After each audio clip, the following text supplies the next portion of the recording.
Good evening. Welcome to our June 5th Matthews Board of Commissioners budget workshop.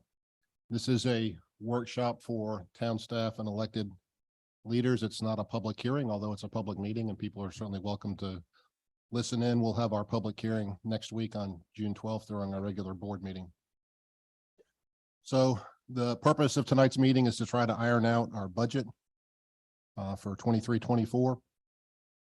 And I'd like to start by asking those that said they had some questions last time to maybe pipe in and let us know what their questions were and how they were, if they were answered to their satisfaction.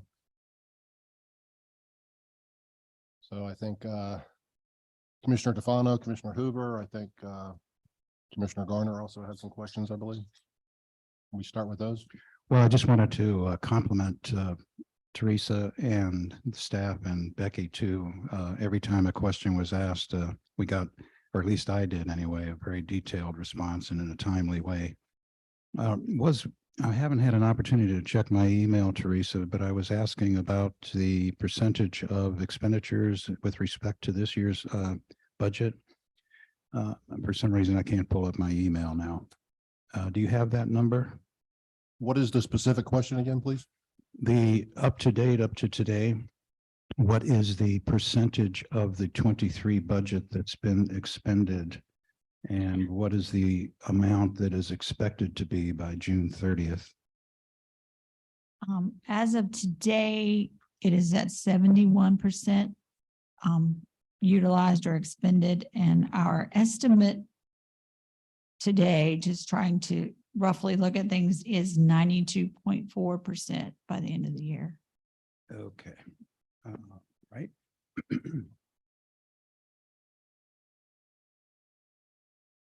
Just to make sure my numbers are correct, was last year's expenditures roughly 29 million? FY 22 fiscal year in 22, the actual expenditures were $27,687,673. Okay.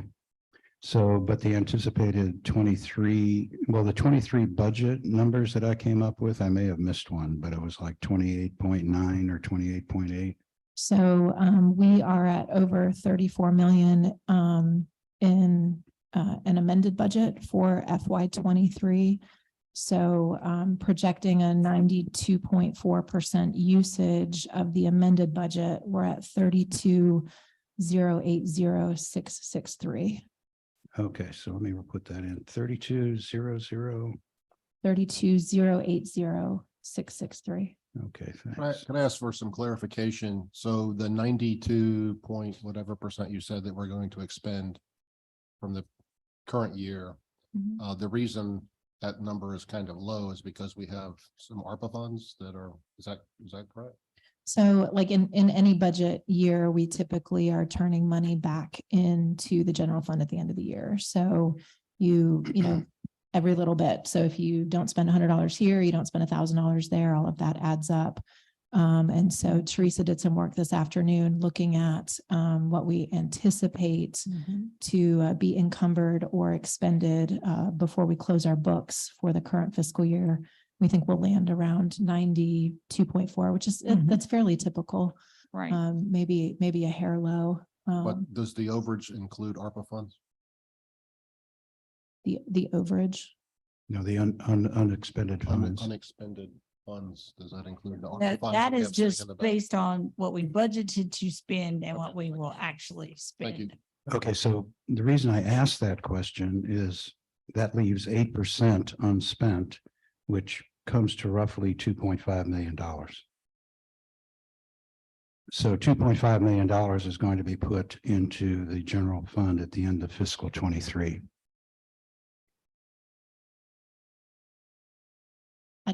I can actually share some data. Teresa and I did some exercises related to that this afternoon that I can share for the benefit of the board if you're interested in looking at that information. That answer is really important. Yeah. Please do, please do. Yeah.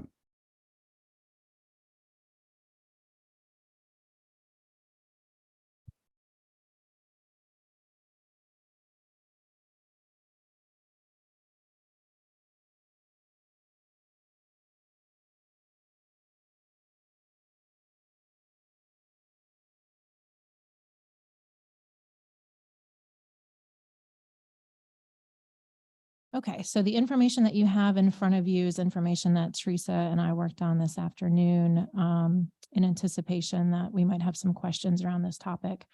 So I just want to walk everybody through so that you can follow our math. So when we look at our last fully completed fiscal year, which was fiscal year in 22, we had actual expenditures of $27.6 million. And we ended with an available fund balance of 10.17 million.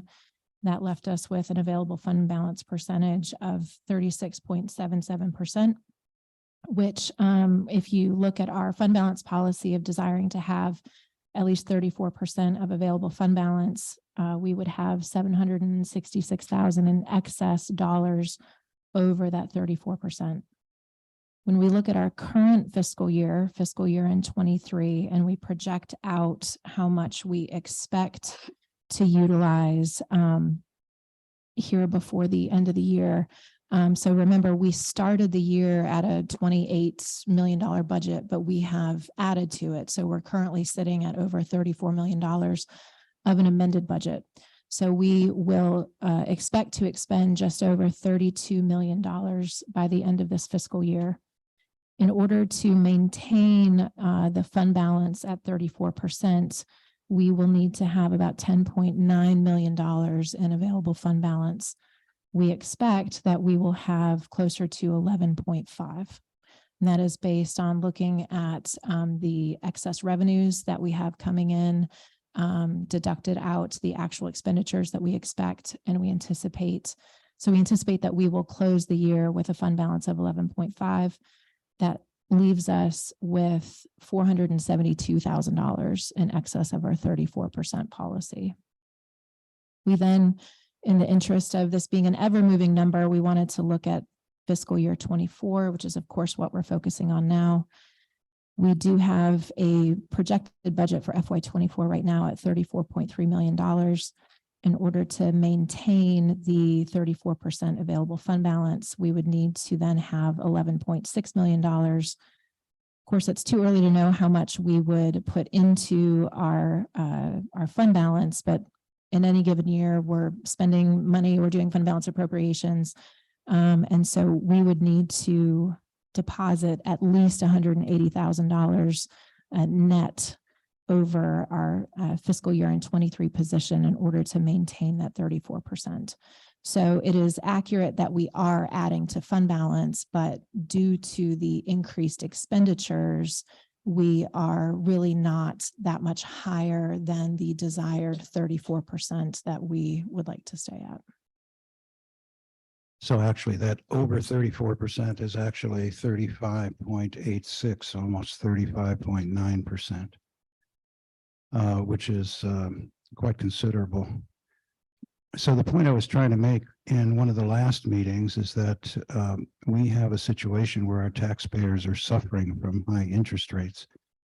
And at the very same time, we are benefiting from high interest rates from the additional amounts that we're receiving from our investments.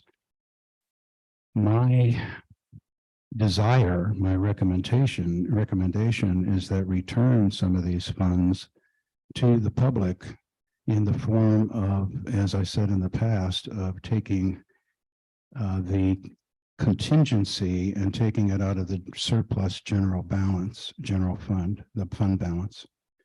So I remain on that suggestion. As a matter of fact, taking it even further, just a simple lowering the contingency by 1.8 million brings the tax rate down almost 2.5 cents. This is a tremendous benefit to the public. It would be a really win for our board, and in my opinion, it would not hurt us a bit. I don't know if you read the letter from Fred Reel. I don't know if you realize the credentials of this man, but he is a CPA for, has been for Fortune 500 companies and also for major accounting firms. He's also chief financial officer.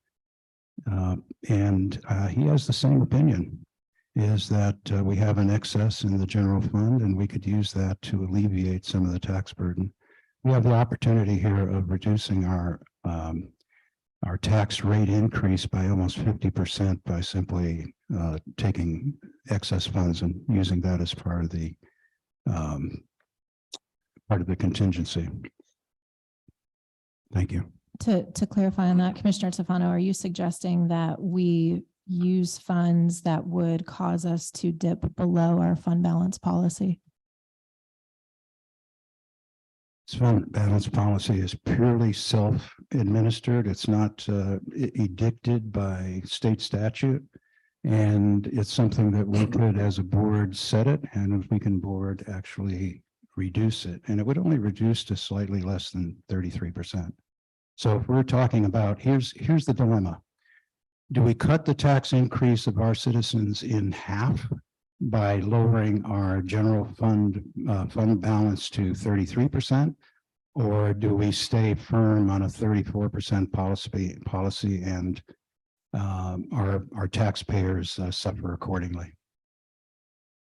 I've got a question, Commissioner Tefano. You're suggesting we cut our tax intake by $1.8 million. Where are we going to get those funds next year when we need them? Okay, so if you go to the contingency page, let me do that real quickly. And I'm not saying, let me go to the contingency. Okay, so part of the contingency is transferring to the CIP fund $2 million.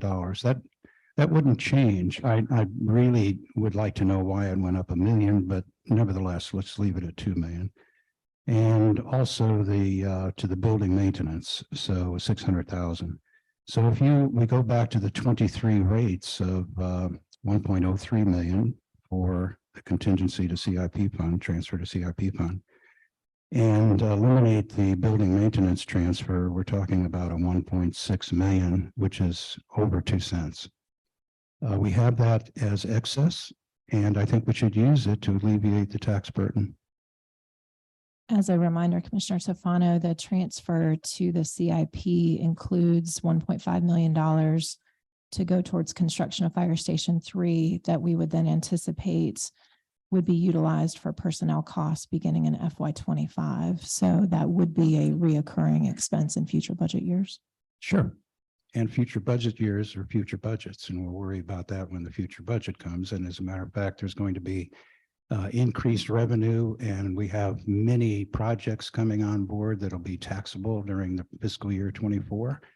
I think we're holding back on a self-imposed limit, and we're not doing the taxpayers justice.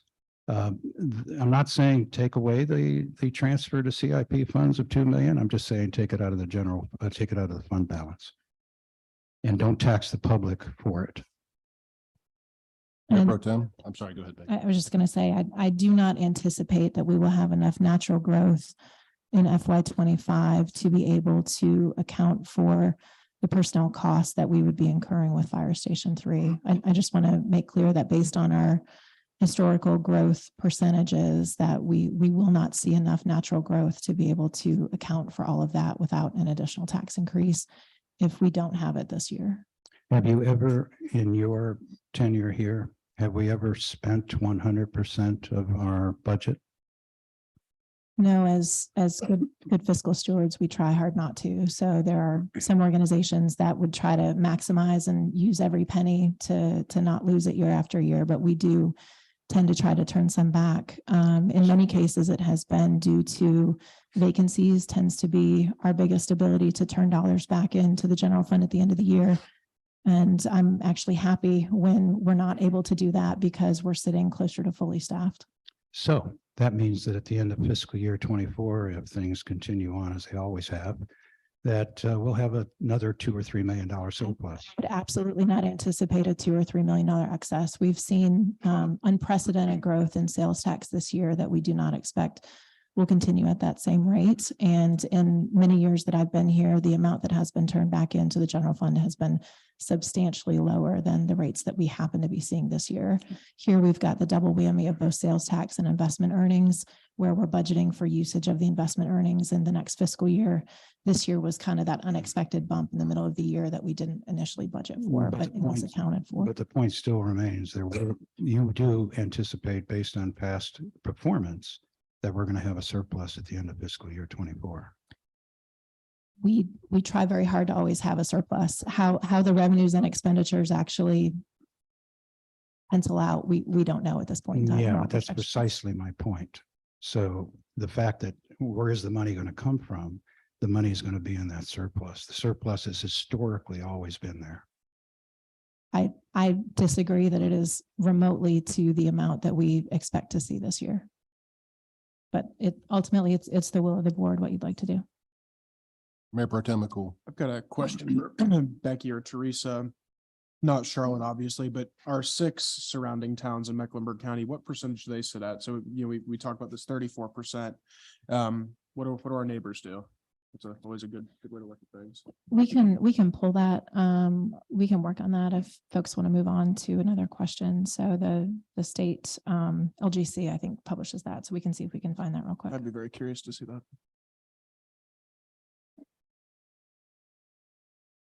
While we're waiting for that, I would like to delve a little deeper and maybe Teresa, get your take on if we simply move 1.6 or 1.8 million from the CIP rainy day fund and turn it back to the taxpayers, what is the net effect? And what does that mean? I mean,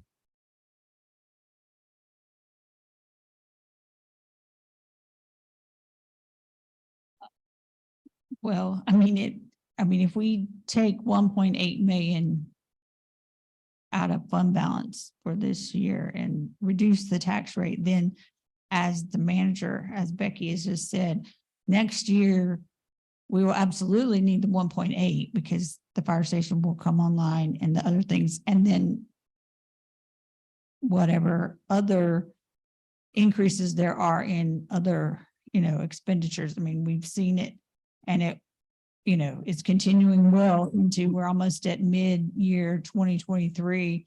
And the price increases for a lot of the services that, the departments use are increasing, just as, the solid waste contract, which, that will be a set contract at least for a year or two. But, a lot of our contracts have cost escalators in them where they will go up 2 to 3% a year.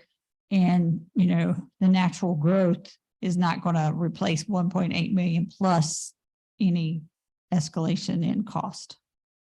And not all savings at the end of the year go into available fund balance. Some of the things, for instance, in public works, if we don't spend streets money, then that money is restricted and it can only be spent on streets. So, the 92.4% that we're talking about, part of that 8% could be in, paving projects or something that have been delayed and, we'll move forward, but not all fund balance that is sitting there is available. The numbers that Becky and I worked on this afternoon are the numbers that would be available to be allocated in ways that we're talking about tonight. The rest of the money is restricted either by state statute or by the program that it's involved with. just for historical reference, I believe it was during my first term as a commissioner and Commissioner Urban, your second term, that we instituted the 34%, I believe. It was about that time, about 10 years ago. Mhm. And it has afforded us the opportunity to make, spur of the moment purchases, which we otherwise wouldn't be able to do. Things like, park properties, what a whole plethora of things that we've used those funds for when we needed them. Could potentially put us in a bind if they weren't available. I'll remind this board also that we have a confidential economic development project that we're unable to speak about publicly, but I think everyone knows what I'm talking about. That would be a huge opportunity for Matthews in the coming year or two, but it's going to require a significant financial contribution from us to realize, and we need the funds to do it. Let me get Commissioner Tufano first, and I'll go back to you, Mayor Pro Tem. Okay, so let's do the math. We're expecting 2.5 million surplus this year. Like you said, some of that might be encumbered, but right now it's 2.5 million. I'm asking that 1.6 million of that be taken from the general fund to pay for the contingency part of the budget. That would leave an excess of approximately 900,000. And that would be easily applied to next year's requirements. So again, a simple matter of 1.6 million from the fund balance would lower the tax rate by 2.2 cents, which is a significant decrease in the tax rate. And it would be a huge win for this board in the face of all this economic concern that we're going through right now. It would demonstrate to the public that we do have the money. It's a surplus. We would like to spend it in order to alleviate their pain. Thank you. Mayor Pro Tem McCool. So I guess my question to that is, say we come to next year, we do this 1.6 or 1.8, we come to next year and the funds that we are hoping that could come over in the natural growth aren't there. You want to raise taxes next year too, and then do 2 years of raising tax. I mean, eventually that tax burden will be pushed down the road. And as much as I'd like to push it to the next board, whoever that may be, it'd be less painful for us. I think something that I've seen historically, this is only my 4th year on the board, but there's been a lot of kicking down the cans, and unfortunately, we're the ones who kind of have to pay the price. We're the board that it's been kicked to. And so my concern is, okay, you do this, you give a little bit of a break for a year, and then numbers come back next year. They're not where we need to be. We need that 1.6 or maybe a million, whatever that number is. Then you have to raise that tax rate again, and then they're going to be burdened with it next year. Is it just a year? Yeah, so what's happening here is we're looking at a fiscal year 24 budget. The staff has done a great job of putting it together. I'm sure they've taken every possible forecast into consideration. So in order for us to reach this 35 million or 35 million plus that is in the 24 budget, they certainly would have anticipated the proper amount of revenues coming in order to satisfy that. The fact that we'll have a $900,000 excess into this year's surplus plus a traditional, not guaranteed, but a traditional surplus every year. So we'll have a surplus, unknown how much in 24, add that to the $900,000 excess surplus in 23. And I firmly believe that we would have sufficient amounts to cover a 24 budget. So on the record, you would be, say it was a $200,000, we'd be 1.1, we'd have a $700,000 shortfall. You'd be in favor of raising taxes a second year to cover that shortfall? No, you wouldn't have to. But you, Making a lot of assumptions, I think. Well, if you're looking at a budget, you're looking at a year budget, and there's a lot of assumptions in that. So don't, Well, just to the say, whole budget is assumptions. to say that we traditionally have an overage, that's a pretty good thing. I think I'm happy that we don't run out of money. I mean, Well, that would that's be the- terrible if we ran out of money and couldn't pay our bills, wouldn't it? Yeah, but that's So the we case. want an overage. That's how we plan to run the town. Yeah, but we keep putting it into the general fund, and now we have almost 36% fund surplus. And we're unwilling to return 2% of that back to the public so they don't have to pay as much tax. We have the opportunity here to cut in half the amount of tax increase that we're expecting the public to make by simply lowering our self-imposed fund balance percentage. and all I'm simply was saying is I was making the assumption on the worst case scenario. You're saying the good scenario, but I'm saying on the bad scenario, we come up, we're $700,000 short next year. We got to find $700,000. Do you want to dip back into that and make that fund smaller, or do you want to raise taxes? I mean, it's going to be kicked down. There's at some point you got to pay the piper. It's either you raise taxes or you lower this to 34%. Okay, we'll do 33, it'll be 32, then be 26. I mean, you see what I'm trying to get at? Well, here's what I'm getting at. You're asking the people to pay the piper now when they don't have to. So this is the thing: is the piper has an interesting side effect. So in other words, we're all making assumptions here, but the staff has made a huge assumption in fiscal year 24. So if you're not going to go by what the staff is saying for the fiscal 24 budget, then this whole discussion tonight is mute. So you have to go by their budget at what they're presenting. And what they're presenting is saying that we will have the revenue necessary in order to satisfy this FY24 budget. What if they don't? Even if we don't give any money back this year, what if we don't? It would be the same thing. If we didn't have revenues to cover expenditures, then that would be a time that we would want to have fund balance available to dip into it to cover our bills. So we do also, in addition to the economic development opportunity that the mayor mentioned, we do have a number of other properties that are under consideration. Actually, 2 were brought to my attention over the weekend that this board hasn't even had an opportunity to learn about, that I'll be bringing to you in your closed session on June 12th.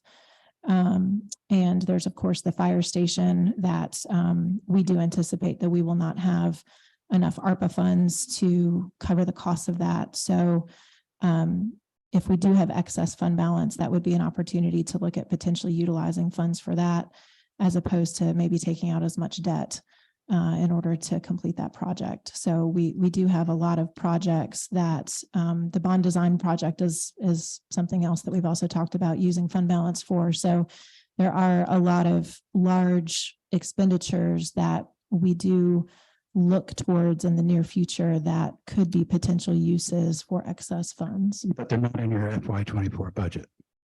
So when you say near future, it has to be FY25. No, we with some frequency will do projects mid-year. So I anticipate that, say, the fire station, it's not in the 24 budget, but I anticipate that that is going to be a project that will be brought forward mid-year. If the board wants to move forward with that, it would be allocating ARPA funds and then figuring out how to close the gap on any expenditures. And that construction would be happening during FY24.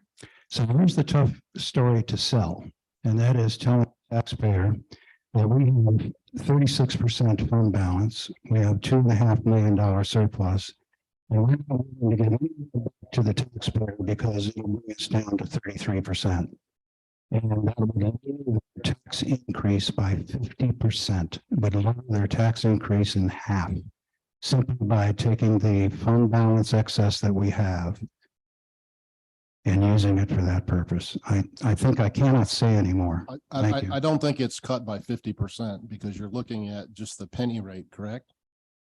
So you're not, so the taxes are naturally going up just by the reval. So are you considering that as well? No, this is the numbers that Becky uses when she says raise by 17% above revenue neutral. She's talking about pennies. I'm talking about pennies too. We'll talk the same language. So in other words, this brings it down to, by reducing it, it brings it down to 24.28 cents if we put back this excess money. But it's on a revaluated numbers. It is, I'm using the parameters and metrics that our town manager is using. And by reducing it by 2.5 cents, it reduces the increase in tax rate by over 50% increase. I just wanted to see if we got the numbers for the other municipalities. I guess that's something that's important to the conversation, or could bring something to it. That's Commissioner Hoover. I do have that information. I'm sorry. Do you want to answer that and then we can come Yeah, back? Let's do Okay. that. Let's do that. Okay. And then we'll go to you, Commissioner Hoover. Okay, so this was just a quick poll from the LGC's website. Let me try to make it a little bit bigger. Just a second. Hold on.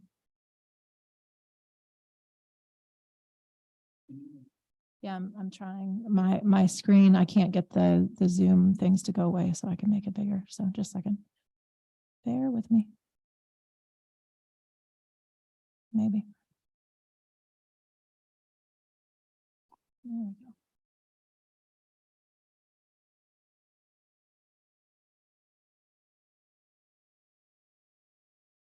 Okay, so this is the most recent information on the LGC's website. So fiscal year end 21, this is the most up-to-date information that they have. So these are the other municipalities in Mecklenburg County. And just looking at this, the fund balance as a percentage of the general fund we were sitting at 48% for fiscal year end 21. If you take out POW bill, if we want to look at that as the most apples to apples, without POW bill, we were at 46.38%. Charlotte was at 42, but the next closest was Mint Hill at 48. Davidson was at 80%. Pineville was at 114%. Huntersville at 87%, and Cornelius at 87% fund balance.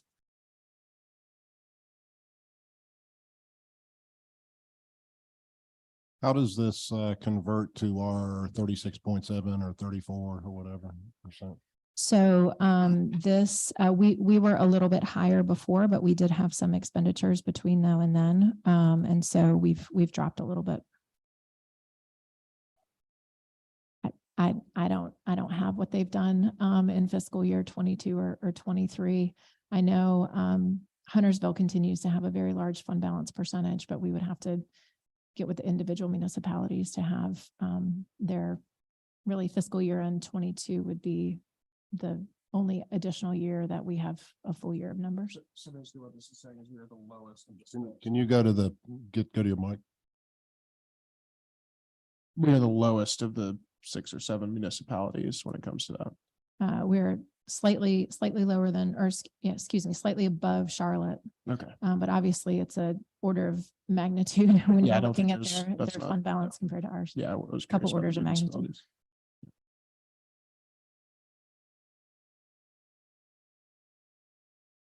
Commissioner Hoover, do you have something, or go ahead, Commissioner Tefano?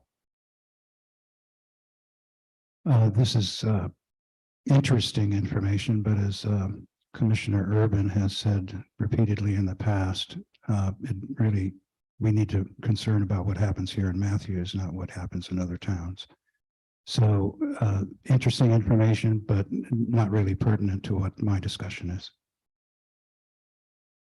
Commissioner Hoover. Okay, I want to go back to the what we're discussing, the contingency. I added up everything that was spent for the green lane, the multi-use pass, HVAC and truck replacements, and you hit to the penny on that. And you're asking over 2 million more. Are you budgeting things? I mean, I find it interesting that you hit to the penny and you're wanting more. Are you thinking ahead? Okay, we're going to pay for this, pay for this. Yeah. So the contingency includes the anticipated construction costs for Fire Station 3. So we do expect that. So the CIP transfer, those dollars are transferred into a separate CIP fund, and then the expenditures are kind of funded out of there. So if a truck came in, $100 less than anticipated, those dollars continue to sit in the CIP fund, and we could use them for other CIP projects. But those dollars all go into the CIP fund. So we do anticipate using all of our CIP dollars every year. Yeah, I was just curious. You were wanting $1 million more if you weren't already thinking, okay, you're going to pay for this, and so that's why you're asking this specific amount. Yeah, so we have identified the exact expenditures that we would utilize those funds for. The big needle mover that we're seeing in the FY24 budget over the FY23 budget is the construction of Fire Station 3, is that big extra cost. That then in 25 would become personnel expenses once we hire those people. So you would see a reduction in the CIP in next year's budget and an increase in your salary costs in the fire department. Yeah, 1.5 million of the 2 million is for Fire Station 3.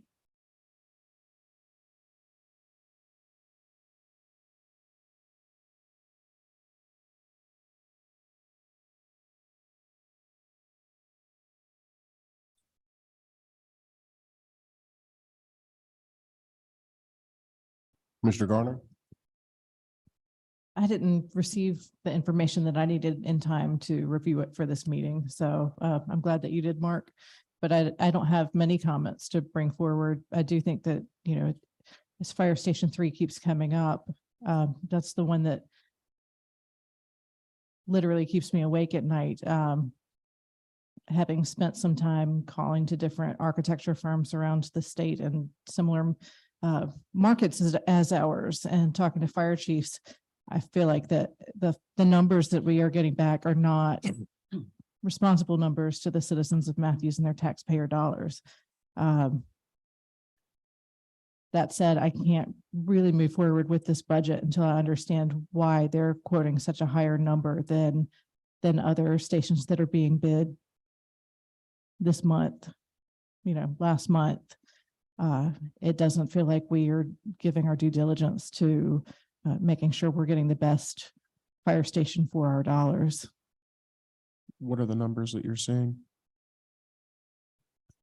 I don't have them with me at this time, but I'd be glad to talk to you about that. I think that would be, I mean, I think that's a key part to see actual numbers compared to hearsay, because to compare apples to apples. I think one of the difficult things is that we're fortunate that the chief has a great reputation. The difficult part is that given that there's some politics to getting hard data and people being willing to discuss it openly. So, you know, there's a little bit of back and forth on that. So I wouldn't be able to provide you with hard numbers, but I would say that we should be able to come in $60 less a square foot, maybe more, and still have a good station. How can you say that if you don't have hard numbers? I can say that because I have talked to people for the past, you know, in my free time. I have talked to people who were telling me what they are, you know, both fire chiefs and architectural firms, what they are seeing in the current market.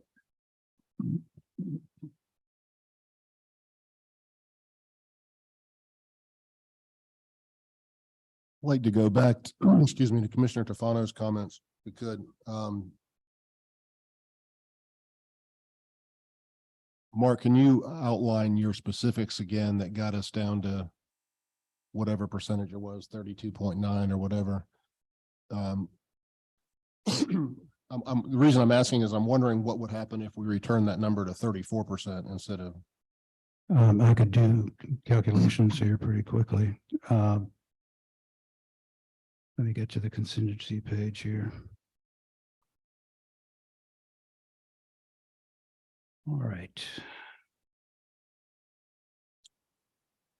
Tell you what, instead of taking too much time here, I'm going to massage the numbers to get us to 34.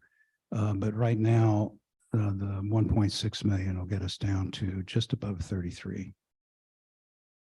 I'll get back to you with that shortly. We have the amount from the calculation that Teresa and I did of where we expect to end fiscal year 23. Can we call that back up? Sure.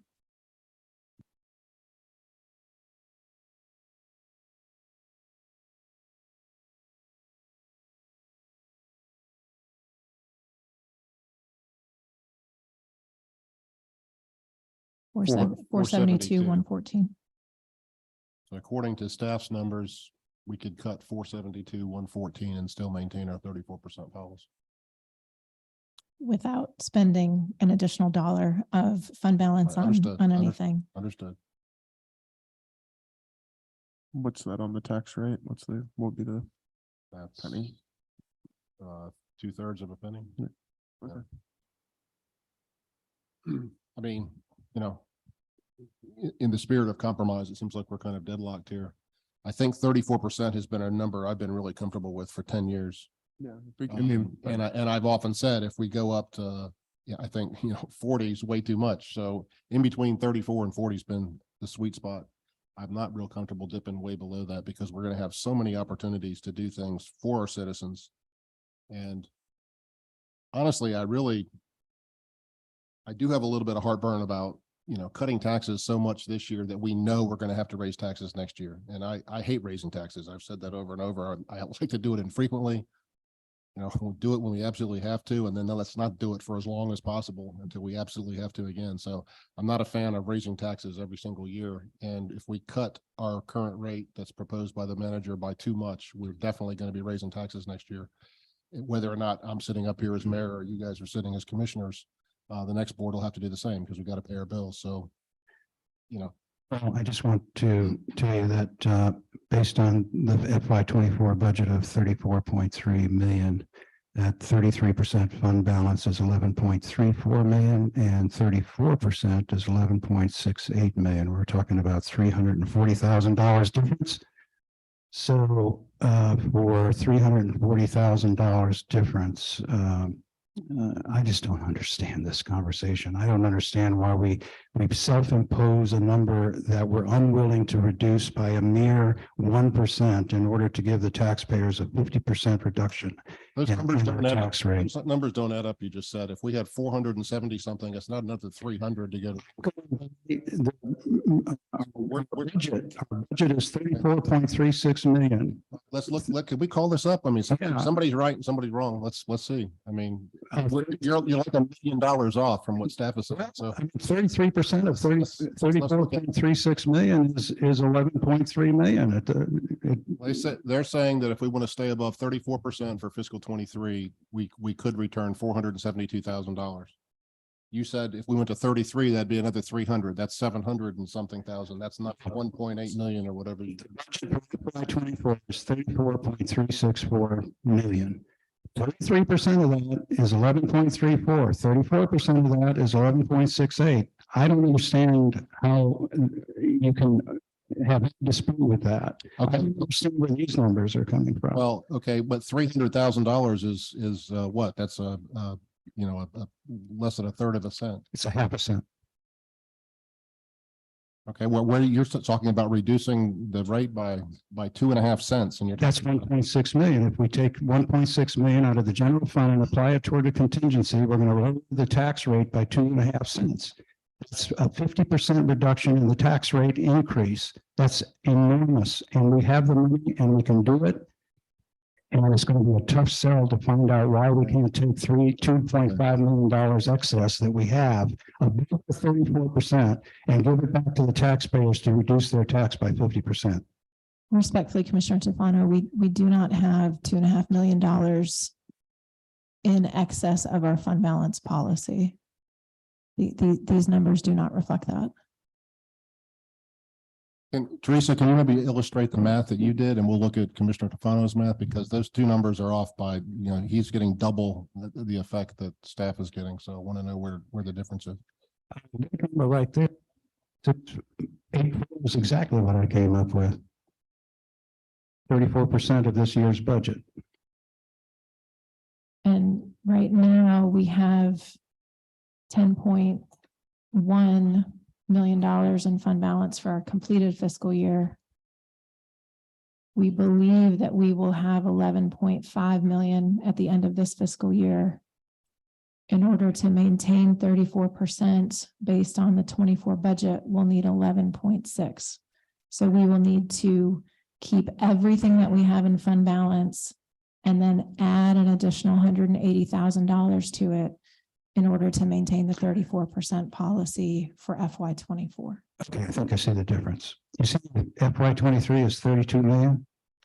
According to what I just asked Teresa and company is we're going to have an 8% unspent. 8% of 32 million is 2.56 million. We're already taking into Yes. account We- the FY23 amended budget is $34.7 million. The $32 million already takes into account that we're not going to spend 100% of that. The $32 million that you see on the screen is what we expect to actually expend. Those will be our actuals for FY23. And according to what I just heard, 8% of that is not going to be spent. No, it's Percentage. 8%. Oh, that makes it even better. No, No, that is the total expenditures at 92.4. That is taking 7.6%. From the current budget is $34.7 million.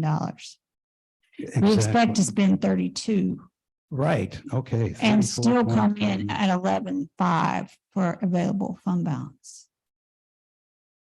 That gives us an excess of 2.7 million, which is even better. No, Respectfully, Commissioner Tamara, I'm not sure what math you're doing in order. You just finished saying the budget is 34.7 million, correct? Teresa, can you walk through what's on the screen for us very carefully? And then if Commissioner Fano, if you have an issue with it, let us know, or maybe educate all of us. So we're Teresa, do you have a pointer?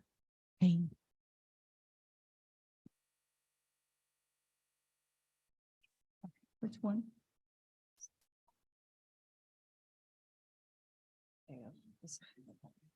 This one.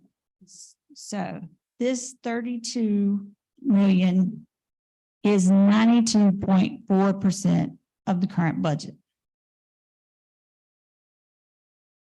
Of course, the 10.18 is the current, as of June 30th, 22, that was the available fund balance, which is the 36.77%. Based on spending this amount of money and the way we see revenues coming in, we're anticipating that we will go from 10.18 to 11.5, which is a 1.34%, $1.34 million increase in available fund balance. Because here we're looking at, because expenditures are how you come to the percentage, but you also have to look at where we think all the revenues, and some revenues are going to be higher than expected, but not all revenues are going to be higher than expected. So we have to take where we think the revenues are going to fall to come up with this anticipated fund balance. all right, let's stop for a second. Commissioner Tafano, do you challenge any of that or don't believe that's true? Or Oh, I'm not saying it's not true. I'm just saying I look at it a little differently. So in other words, math is math. So- okay, you're telling me that the fiscal year 23 budget was 34.7. Correct. And you're telling me that up to this moment, we've spent 32.08 We expect that we will expend that much by the end of the fiscal year. by the end of the fiscal year, which Correct. leaves an excess of $2.7 million. The budget was 34.7. You're expecting to spend 32.8, 32.08. So That's the budget was amended to get us to $34.7 million. That included appropriation of some fund balance. So That includes $5 million in appropriated fund balance. At this Oh, point. this is interesting. So you're willing to dip into the fund balance by $5 million for having a shortfall, but you're not willing to dip into it to give the taxpayer back their. No, sir. we're no. That's my point is you've allocated that much in here for projects that came up that all came to the board for approval and clearly stated that they were fund balance appropriations. However, based on the way revenues have come in higher than expected and other things, I still anticipate that we will come in $1.3536 million ahead where we will put this much money into fund balance, and we will not have to use all the fund balance that has been allocated during this current fiscal year. Okay, we'll use your numbers. Take that 34% and drop it down to 33%. What's the excess? it would be roughly $320,000. Every percentage would be roughly $320,000. But what we're saying is that in order to maintain the 34% fund balance, we will need 10.9 million. We expect we'll have 11.5, which means that our excess over our 34% policy, if the board wants to change the policy or deviate from the policy, that's a different conversation. But if we're sitting with existing policy, we have $472,000 that is anticipated to be in excess of the policy. If those funds are utilized for this budget, certainly the board can do that, but it is using one-time dollars for ongoing annual expenditures.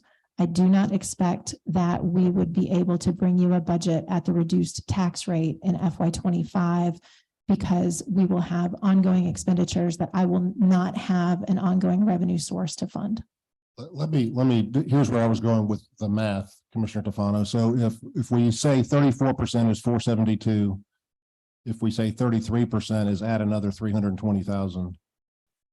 So you're about 800,000, you're just slightly over a penny. So I don't know, that's not, we're not cutting Okay, that doesn't cut the tax rate by 2.5 cents if we go to 33. correct, but the budget was 34.7. And we're only spending 32.08. So there's Are accounted for in the 11.5. Because that gets us to that. That's what gets us to 11.5. Is that not correct? That's where the Is extra is that money- not correct? That's absolutely correct. If the budget is 34.7 and you're only expected to spend 32.08, that's $2.7 million difference. Help me understand where $2.7 million goes. It goes because because the money was more, you have to have more to maintain 34%. 34%. So to the 2.7 million. Well, that's where the money's going. It went to the things that we voted on to spend money on during. the year. And the answer is, I mean, so when you take ARP funds out of the picture, which in the current year, we have ARP revenues of $4.45 million, was the second half of our allocation from the federal government. As of today, you have approved $5.02 million worth of fund balance appropriations. Based on my calculations, we will not use any of that $5 million. And of course, we're taking ARPA out of the calculation because that's a whole separate pot of money that we are not just commingling with general fund dollars. And we are saying that after we spend $32 million, that we will put an additional almost right at $1.4 million into available fund balance at the end of the year. One more time, because I think there's a lack of clarity, probably on more than one person up here. Regarding where did the 2.7 million go? Becky, do you want to jump in there? Teresa, can you pull a list? I think we're going to see that explicitly. Of I all want of- to see of- explicitly where. And I know you've pulled it before, of all of the fund balance appropriations that we've done throughout the Yes. course of the year. Is that Yes. something that you can work on?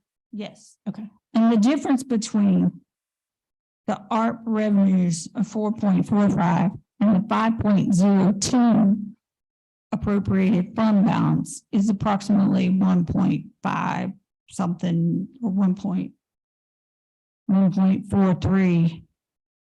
And then here is 1.3 and there's 2.7.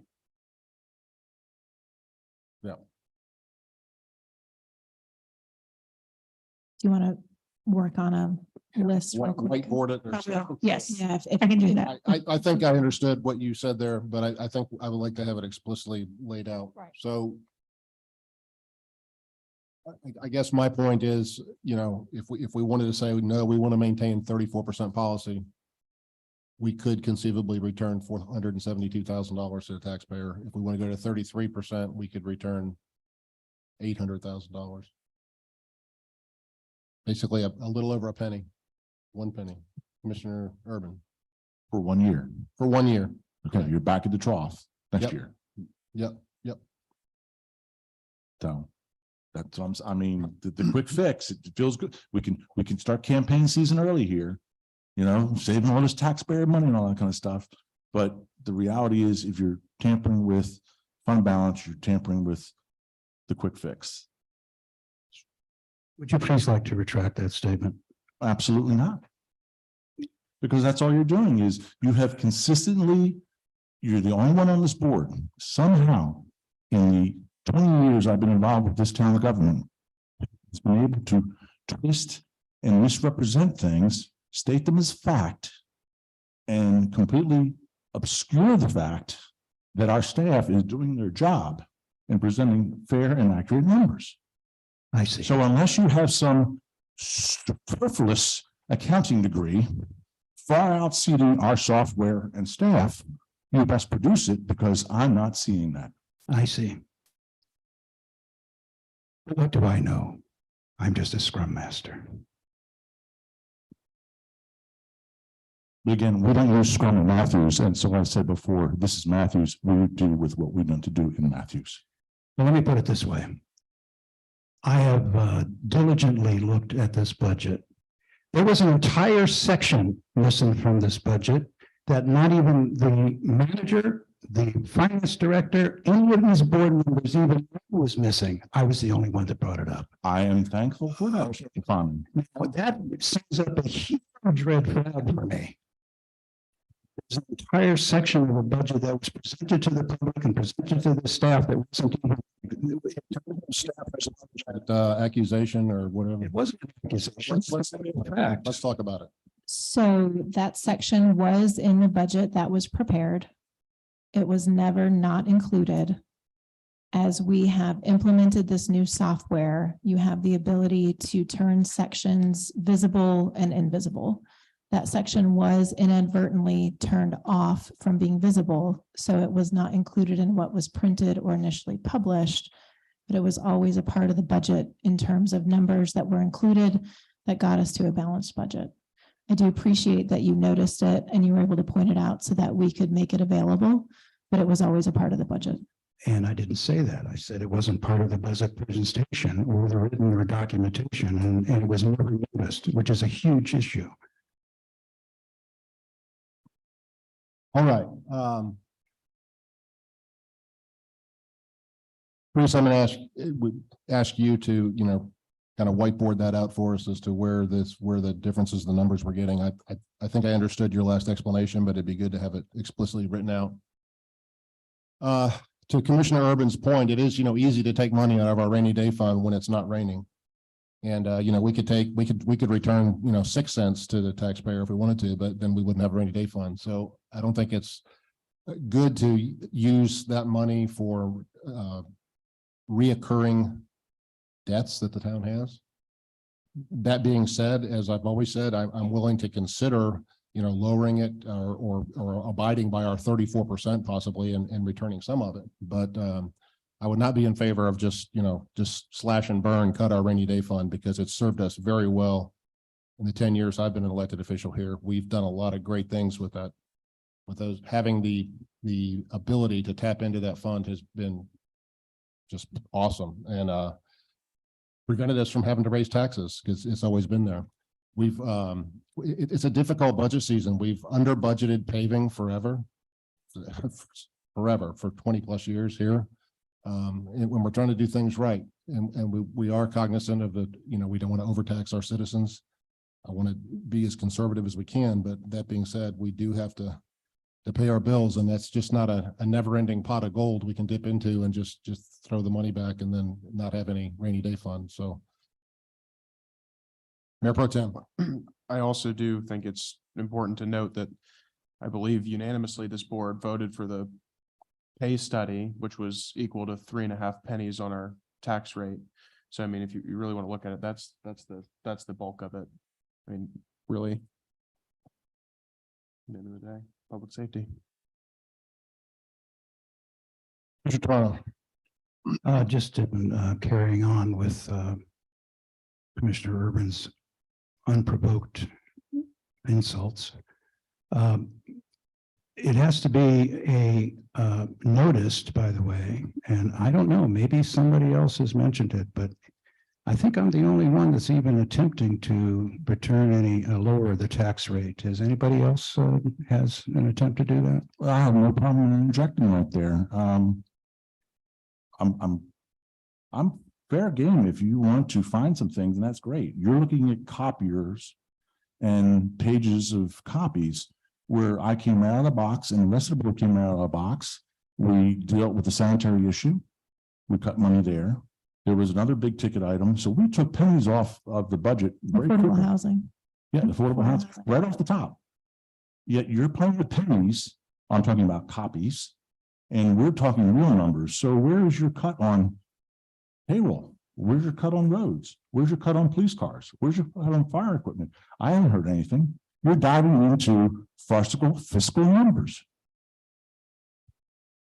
Yeah, it's easy to go after our rainy day fund. What do you want to cut? How many policemen do you want to cut? How many fire you want to cut? Do you want how much do you want to reduce the service that we have for our garbage men?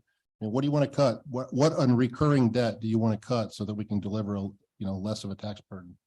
Well, would you like to go through each one? Absolutely. That's what we're here for. All right. Absolutely. What can we do? We're just dipping into our rainy day fund. That's easy. That's easy peasy. We can just dip into that millions of dollars we want to. I want to dip into it because there's more in there than we need. It's not dipping into it just to dip into it. Okay. Let's get the facts straight. Okay. But what do you want? What do you really want to cut? That's a All recurring. right, debt? so let's go. Let's go. What do we have? Let's add it up. Let's see what we got here. All right. In the finance department.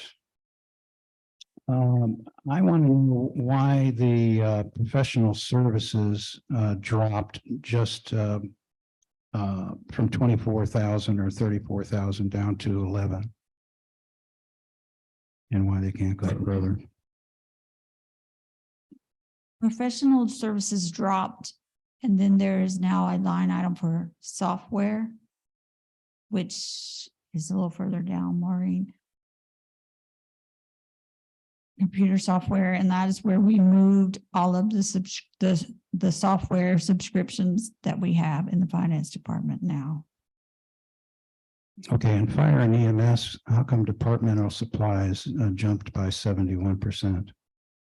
Chief Kennenberg, can you respond to that?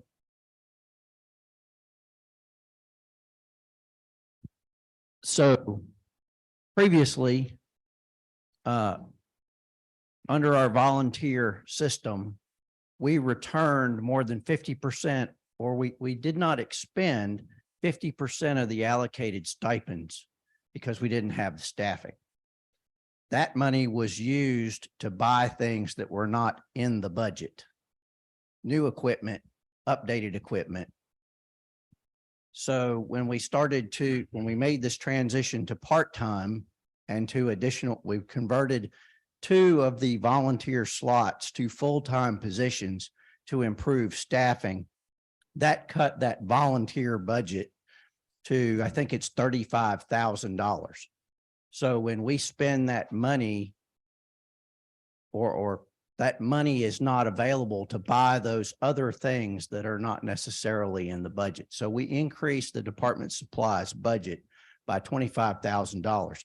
Same reason I came to you a month ago and asked for a $30,000 infusion so that we're not moving money around the budget to try to buy those things that we need throughout the entire fiscal year. To put that another way, though, $60,000 is more reflective of the actual needs for that budget line. That is correct. Mhm. Can I ask a- And let me back up. That line item covers everything from toilet paper to fire hose. Everything we need on a reoccurring expendable basis comes out of that line item. Okay, thank you. In human resources, in the past year, how much of the $20,000 was used for tuition reimbursement? How much of the $24,000 was used for employee assistance? How much of the 32,000 was used for advertising? In other words, it's in the budget, but how much of it was actually used? So for tuition reimbursement, we have currently actually spent 92,000, but between reimbursements that will be sent, 92%, Tanya, not 92,000. I'm sorry. 92%. it's no 62%. And then more will be paid out this week. And we have others that have been pre-approved. And with those numbers already added in, is we've spent 90% of that budget. Okay, thank you. And then for employee assistance program, we have spent, hold on,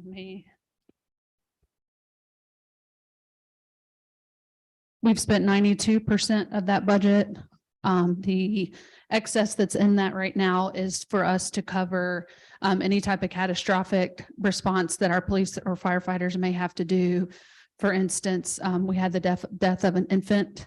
We called EAP in to provide counseling services for the firefighters and police officers who had to respond to that scene. So we keep a small excess in that. But the biggest portion of that pays for our public safety employee assistance program, which has proved to be very beneficial for our police and firefighters. It allows our police officers, telecommunicators, and firefighters access to additional services.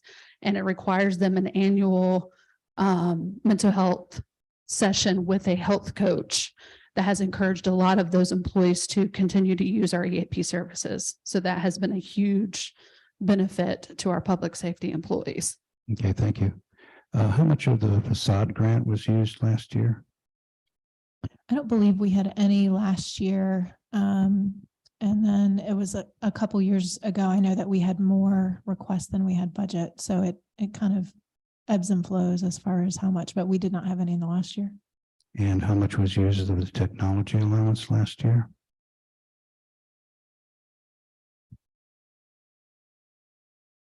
Or up until this point this year? I would defer to Teresa. I think she pulled that information previously. While we're voting on that, Commissioner Garner, did you want to interject something with regards to maybe a question that? I had a question for the police chief. Okay. You just why don't we wait then until Commissioner Tufano finishes all his? It's all right. Okay, technology allowance used in FY 22 is $4,587. Year to date for this year is $2,217. Okay.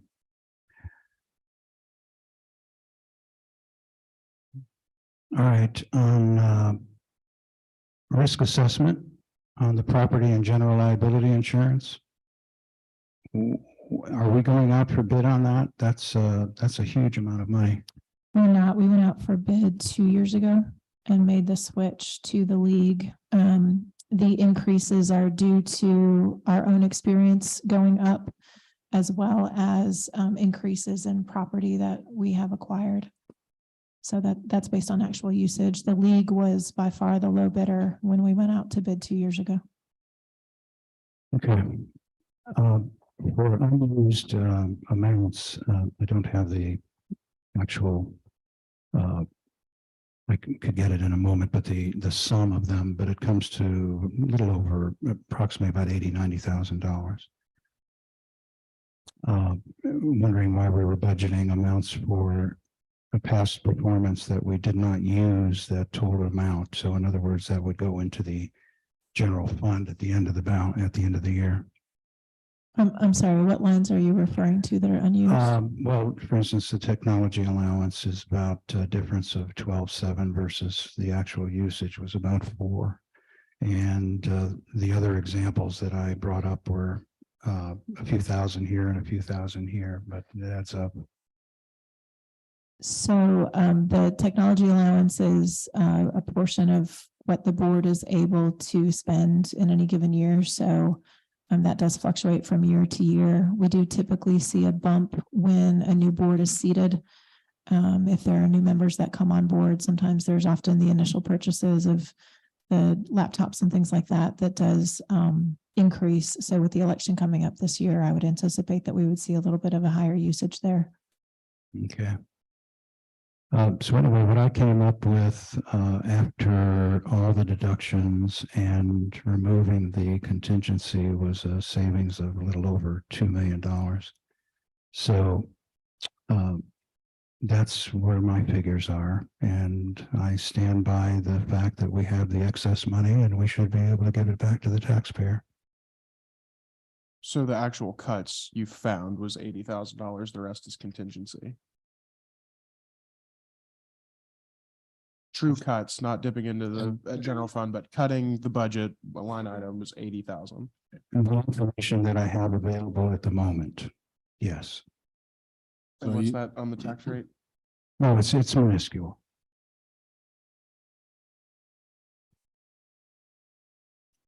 Commissioner Garner, Okay.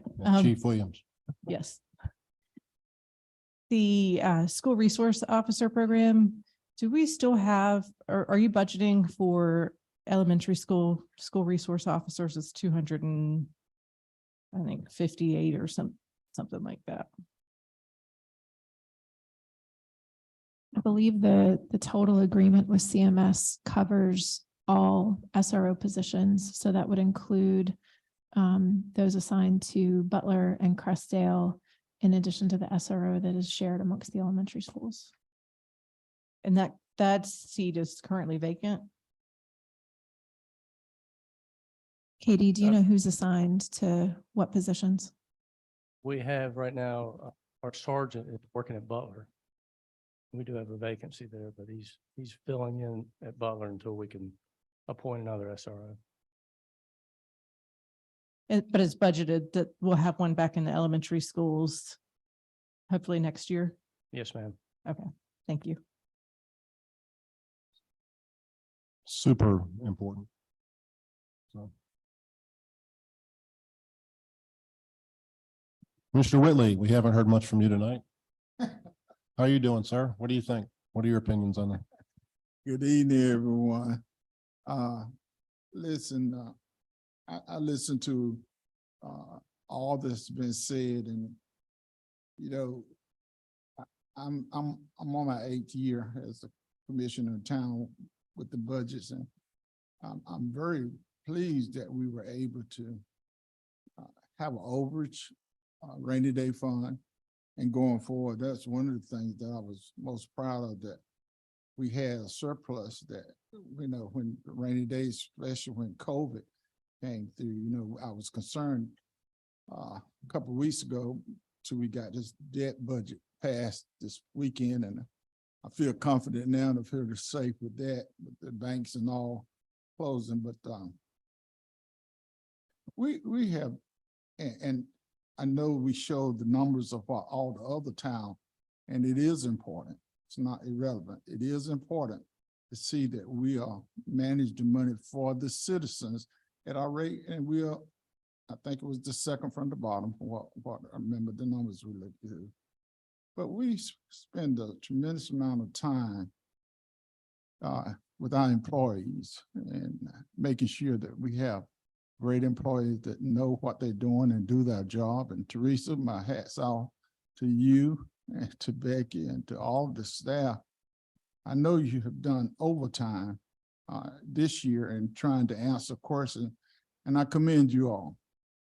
I read every question that was asked, and you have answered everybody, all the citizens, and I think we got another continued public hearing coming up next week that hopefully we can continue to answer those questions.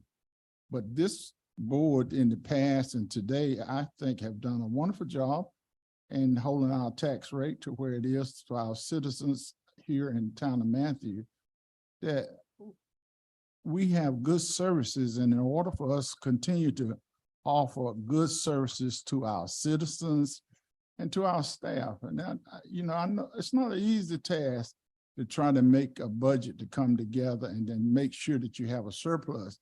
I know in a budget, you may not use all that you have, but you want it there in case some unexpected come that you'll cover, so you know that it is in the budget.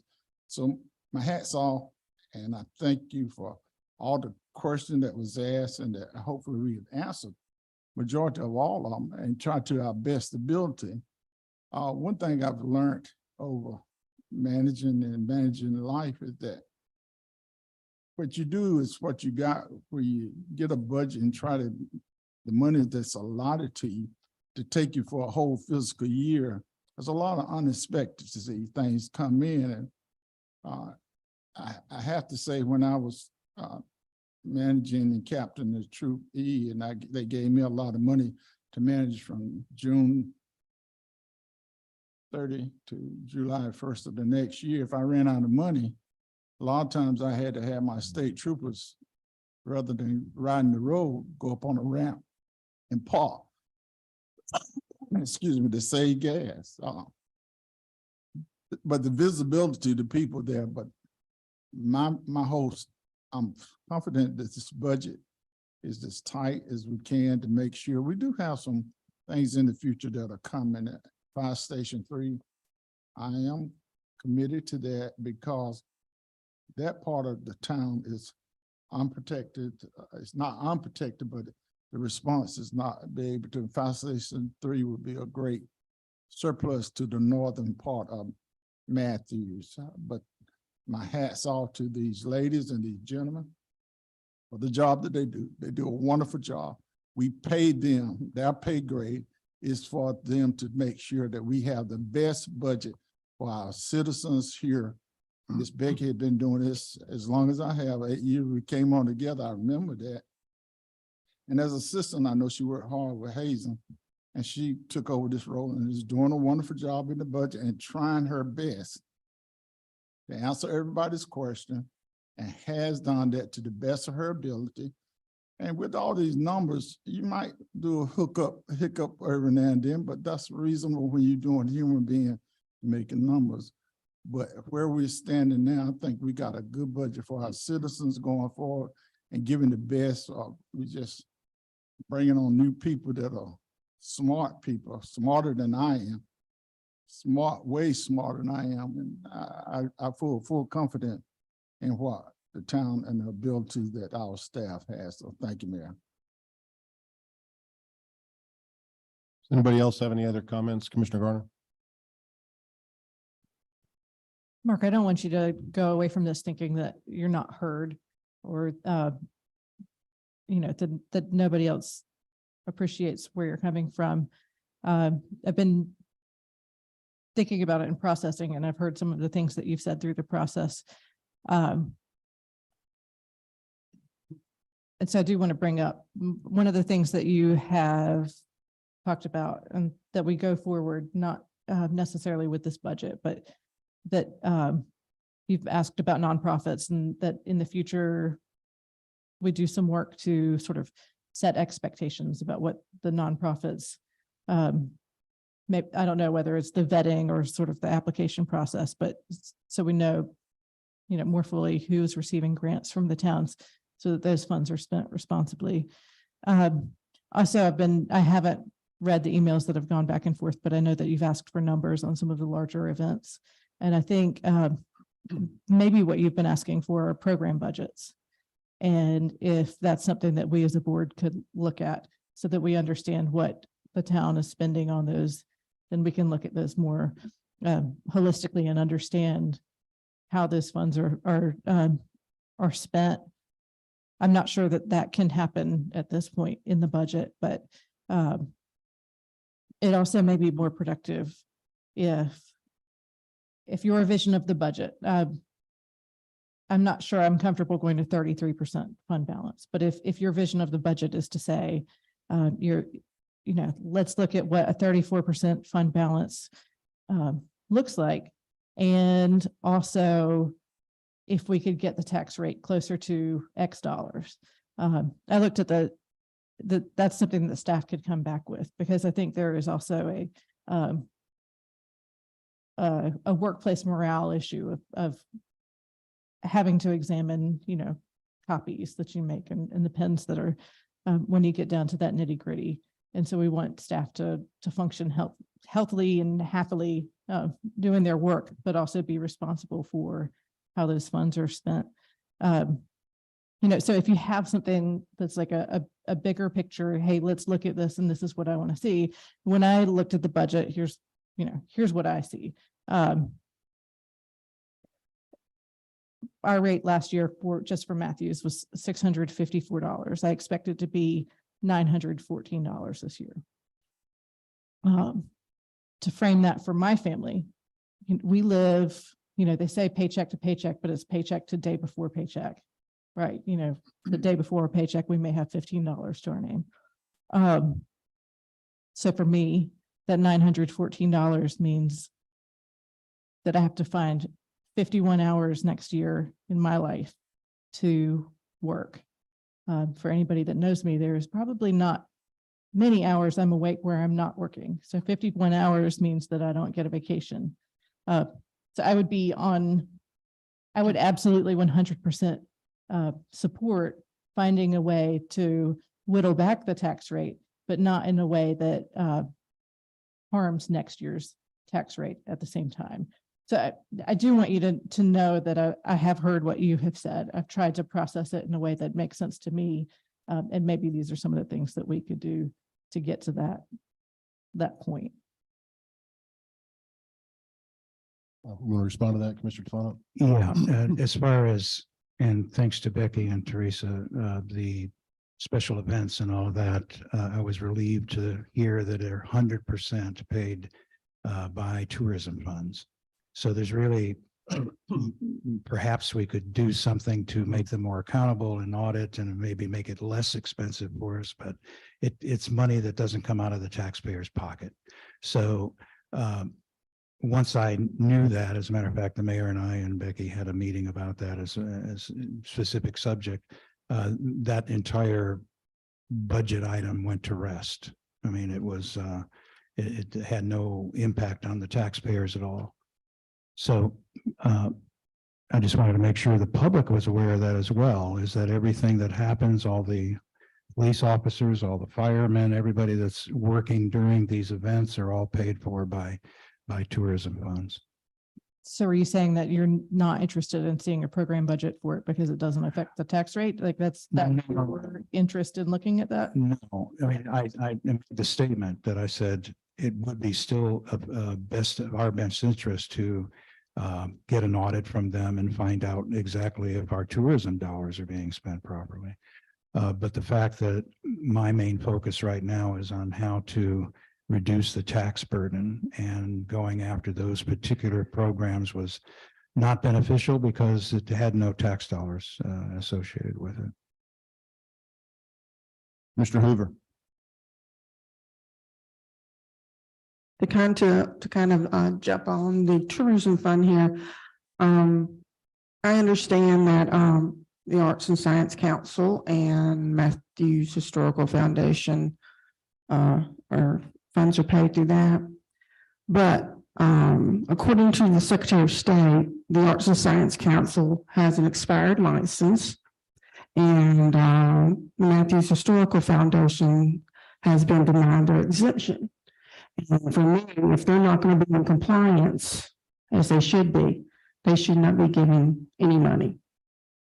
That's just me. Okay. And just to clarify, so because of the changes in the state law that have caused us to carve the funding for all the outside organizations out, all of those dollars are sitting in a contingency line.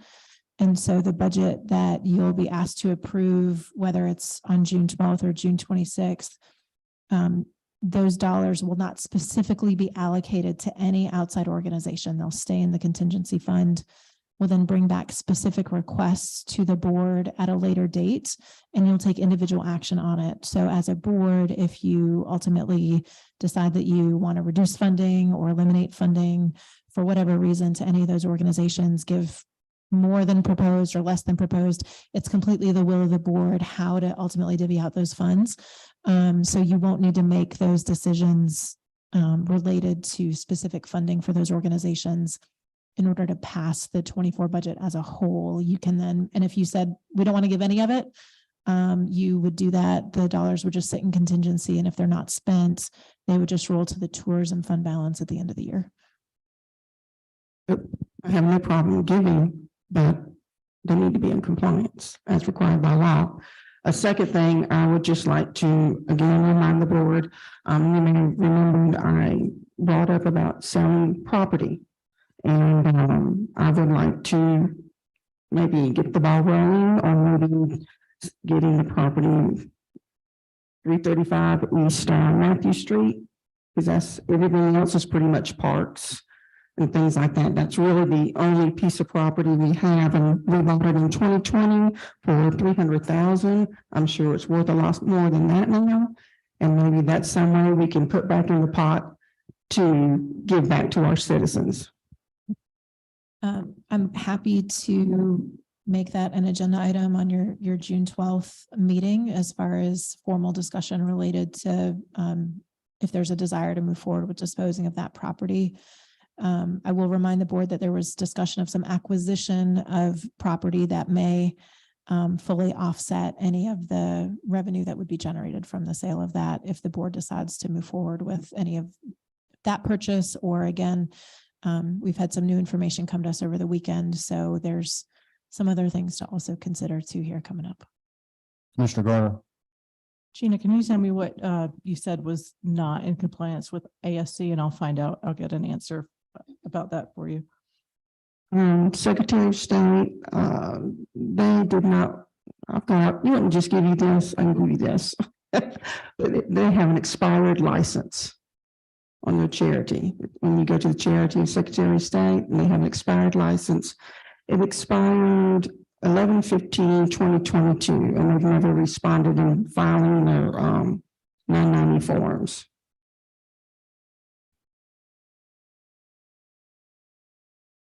All right. Any other discussion this evening regarding our budget? I'd like to just make a comment. Like Commissioner Urban, I've been elected for about a decade. I came to meetings here in this chamber since about the time it opened. So I'd like to say that our boards throughout the years have been historically super conservative, and most of us ran on being good fiscal stewards of our taxpayers' money. And I want the taxpayers to know that in the discussions I've had with this board, I think every one of us, not only Commissioner DeFano, have looked at this budget in detail. I know for a fact on a couple of the, seems like it rains every weekend during budget season, right? So I spent some of those weekends looking at every single line in our budget. I've read it page to page more than once and had many discussions with the town manager about specific line items. So I do think this is a pretty tight budget. The areas that we have that would be big needle movers are the contingencies that we're going to put into our rainy day fund. And again, I'm not saying I'm totally against possibly refunding a portion of that, but I would hate to dip below 34%. I think that's been a good number historically for us. I'm also certainly amenable to looking at properties that we don't believe are in the best interest for us keeping. We're not in the business of holding properties or renting places and things like that. So if there's some properties like 335 East Matthew Street that we can sell and put those funds back into our budget, I'm certainly, I for one, am willing to take a look at that. We'll keep in mind that that's on the proposed line of the silver line, but hey, is that going to come? we don't know, right? But that land could be worth a lot of money. I think I was speaking to Mayor Pro Tem as well as Commissioner Garner, and I said I'd hate to sell that property and then have it be worth millions of dollars a couple of years from now because the silver line's going through there. But certainly something we can look at. And I'll say to the public and to every member of this board, if you see anything in this budget, specific items that we can look at cutting, I'm certainly willing to look at that. We're all willing to look at it. We want to charge the least possible tax rate that we can to the people that live here, but maintain a very high quality of life for our citizens. And, living here with all of our festivals, with our excellent police and fire service, hospital here, excellent schools, parks, greenways, it's a great place to live. And I don't want to cut our budget to the point that, our quality of life goes down in Matthews as well. So I guess we'll go on to our June 12th hearing and see what happens there. In the meantime, as an action item from tonight's meeting, we asked Teresa and the town manager to maybe go over the heated discussion we had with regards to the 2.7 million or this percent or that percent or this many pennies. And if we can get how that actually comes together, that would be very helpful, I think, to everybody on the board, because we don't need to be debating different alternate facts, if there's such a thing. So we want to all make sure we're on the same page and we're debating the same items and we're talking about the same thing. Does anybody have any further comments for this evening? Hearing none, thank you. And thank you for those in the virtual audience who may be listening to us or may watch this later. And thank you for town staff for working late tonight. We appreciate you. Thank you.